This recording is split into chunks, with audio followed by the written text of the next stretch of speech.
Hi, this is DPCarroll, and I will give an overview of the proposed qualitative research study, Understanding the Learner's Experience of Using ePortfolio in a High School Physics Class. Currently in K-12 education, there is a shift away from traditional models of education and toward learner-centered and inquiry-based models. This change is supported by the increased prevalence of the availability of technology. The move toward personalized learning requires an additional change in the way schools approach assessment and grading. Traditional types of assessment do not fully support personalized learning. In personalized learning, the experience of each learner may be slightly different, and the assessment should reasonably reflect that experience rather than a predetermined set of facts or structure. ePortfolio as an authentic assessment is an approach to the assessment of learning that focuses on the experience and is more open-ended in nature. The current trend of personalized learning is supported by the United States Department of Education and educational organizations such as the Gates Foundation, the Aurora Institute, and the ASCD. Although experts in personalized learning point out that technology does not automatically create a personalized experience, the shift toward a learner-centered environment is facilitated by technology, and some of the aspects are not possible without at least some access to it.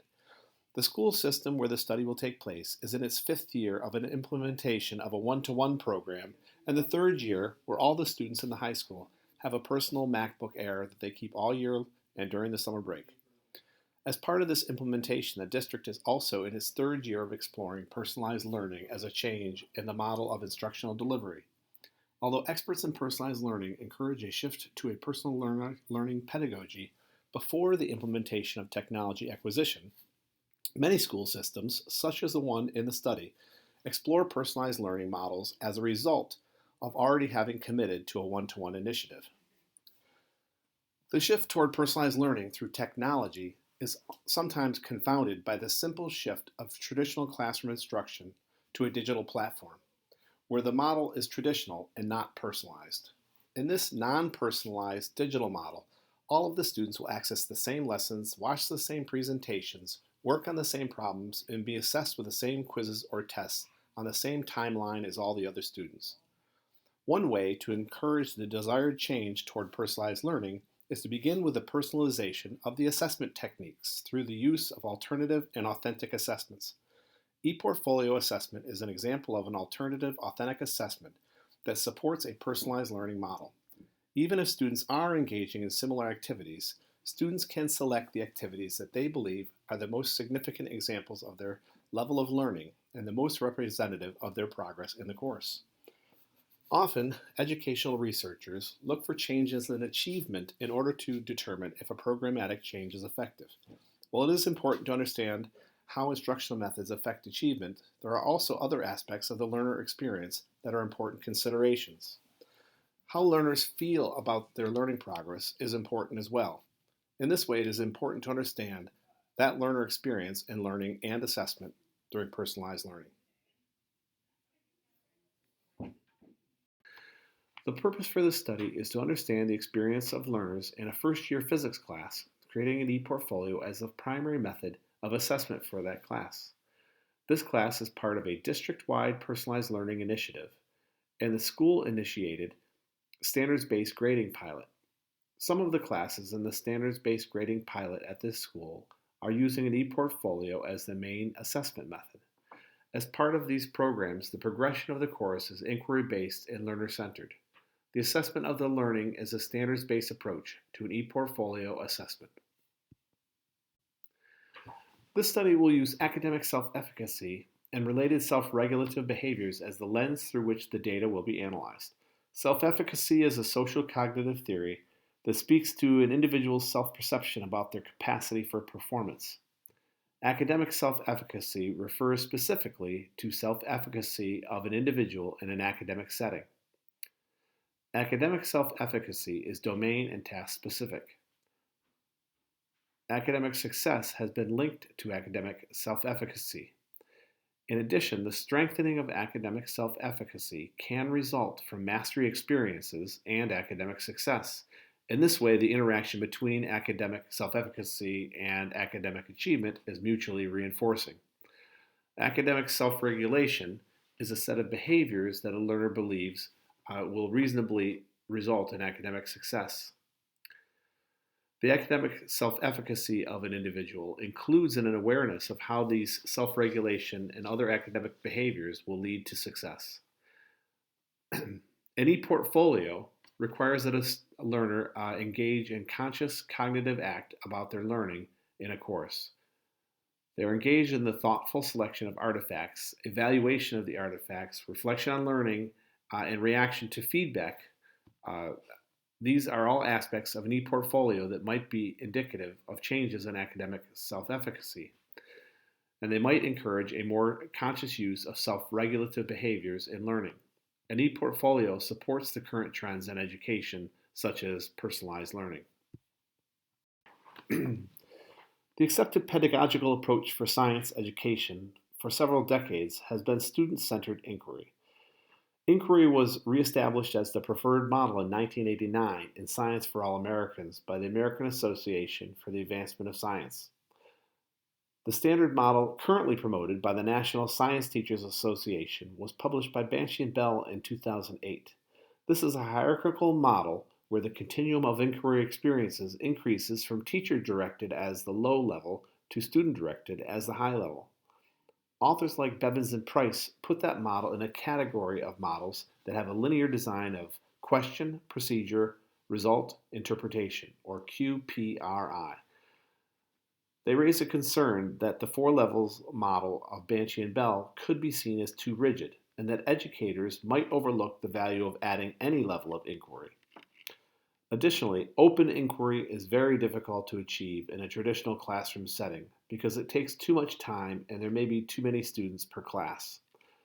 The most important feature is to be sure to have students engage in at least some level of inquiry. Research has shown the benefits of inquiry-based instruction in science, other academic fields, and the arts. A move toward more inquiry-based pedagogy can also support creativity and exploration and learning. An inquiry-based learning pedagogy is supportive of and is supported by the recent push for a personalized learning model for K-12 education. Personalized learning, individualized learning, and differentiated instruction models have been supported by research and are not new ideas in education. The recent push for a move to personalized learning in K-12 environments has been largely driven by the development of and access to technology in schools. Personalized learning was promoted in the 2010 United States Department of Education National Technology Plan. This description of a personalized learning is about moving toward an inquiry-rich, learner-centered model. This shift in understanding of teaching and learning requires a shift in the assessment of that learning as well.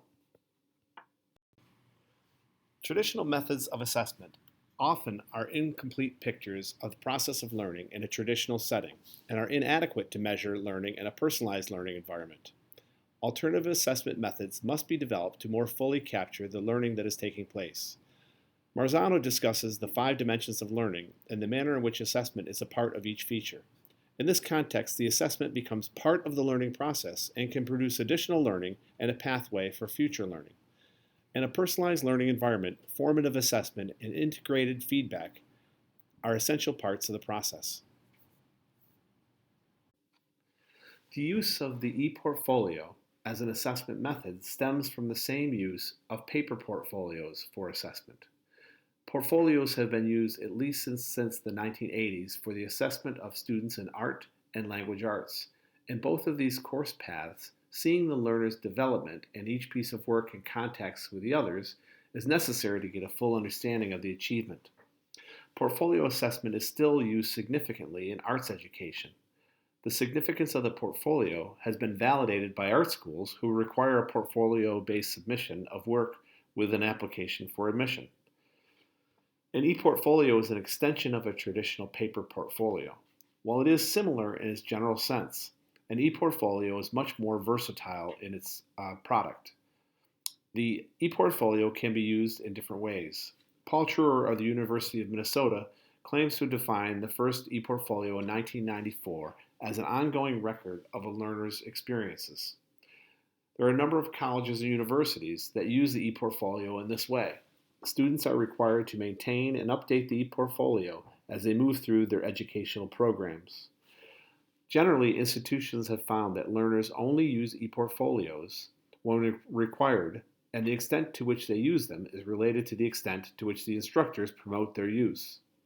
As an assessment tool, e-portfolios have been found to be an effective method of alternative authentic assessment. Special K-12 programs are sometimes based on a portfolio system, but their use in general K-12 programs is not widespread. Understanding the experience of learners using an e-portfolio might result in understanding how to promote their use and make meaningful changes to other assessment methods. The problem this study aims to address is to gain a deeper understanding of the experience of learners using an e-portfolio. This understanding could lead to additional directions for research about value-added features of e-portfolio assessment and ways the e-portfolios could more deeply impact learning than traditional types of assessment. This is a basic qualitative study, and a qualitative process was used to develop the research questions. There's one central question and two sub-questions that encompass the theoretical framework of the research. The central question is, how do learners in a physics class describe the experience of using an e-portfolio as a major assessment tool of that class? There are two sub-questions to further define the research in the context of the theoretical framework. The sub-questions are, what aspects of academic self-efficacy do students talk about when relaying their experience of e-portfolio practice? And the second is, what self-regulative behaviors do students discuss while talking about their use of e-portfolio assessment? The participants of this study will be 27 students in one introductory physics class in a large suburban high school in the northeastern region of the United States. This high school currently has a computer ratio of 1:1. The school system is in its 5th year of a 1:1 MacBook initiative and in its 3rd year where every student at the high school is assigned a personal MacBook. This study uses a basic qualitative model to address a research question. The basic qualitative method, described by Merriam 2009 and Merriam and Tisdale 2015, is based in constructivism and is used when researchers have an interest in how people interpret their experiences, how they construct their worlds, and what meaning they attribute to their experiences. This approach differs from other qualitative methods because it keeps the analysis at this basic level, while others have additional aspects that define them as distinct.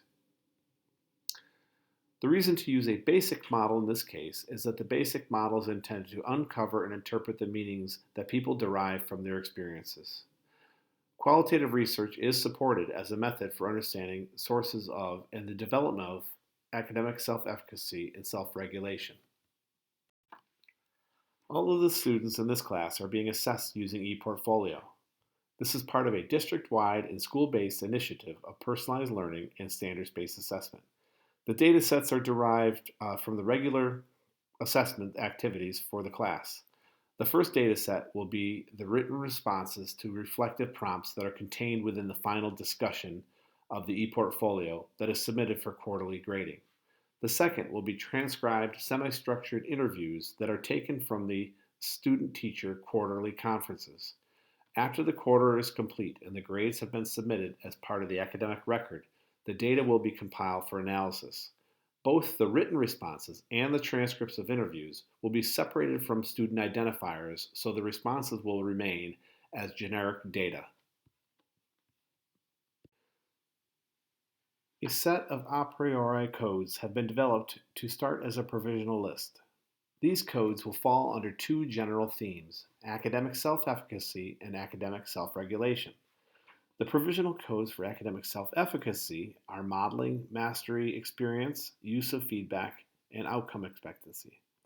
And the provisional codes for academic self-regulation will be engagement and task, planning, motivation, and reflection.